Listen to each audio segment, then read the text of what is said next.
Next speaker is Shri Vaikoji, Mdmk.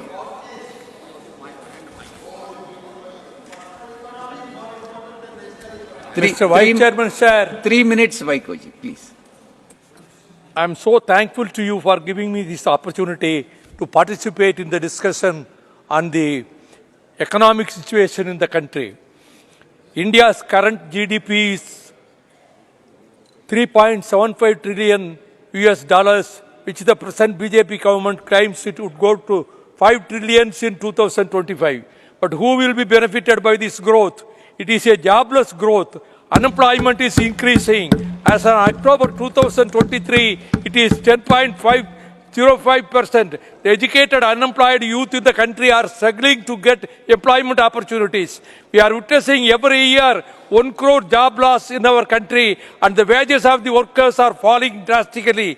We are witnessing the continuing agrarian crisis. You have promised doubling the farmers' income, but unfortunately, farmers' income did not get doubled, but at the same time, suicides of the farmers got doubled.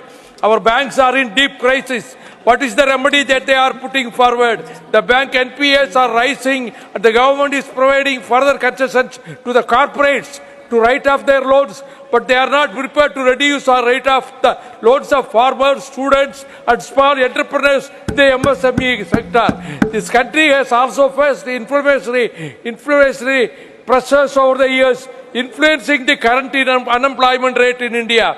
High inflation rates can erode the purchasing power of consumers, leading to reduced demand for goods and services. This can have a cascading effect on business, resulting in cost-cutting measures, including layoffs and hiring and firing jobs, leading to higher unemployment rates. Already there is a decline growth of 4.3% against 15.5% year over year in trade, transport, hotels and communications industry. As I said, inflationary pressures lead to price rise in the essential commodities. Raw cotton prices increase in the inputs for agriculture and livestock. Higher GST rate for common items are reducing the purchasing power of the common man.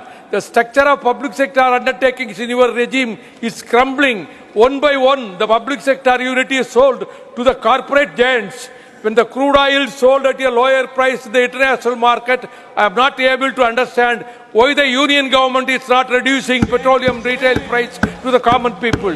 The price of LPG has been increased manifold in the last 2 years, and it is now beyond the affordability of the poor people. You have a scheme called Ujjwala, but how many people are registered in that scheme? And in that also you have restricted the number of cylinders in the year. So the government should bring down the price of petrol, diesel and LPG, keeping the interests of the common man. The spinning industry in Tamil Nadu has been facing unprecedented losses for several months. For the first time in the last 20 years, exports of yarn and textiles have declined by around 28%. A mill having about 10,000 spindles would produce 2,500 kilograms of yarn per day, which is incurring a loss of 1 lakh per day.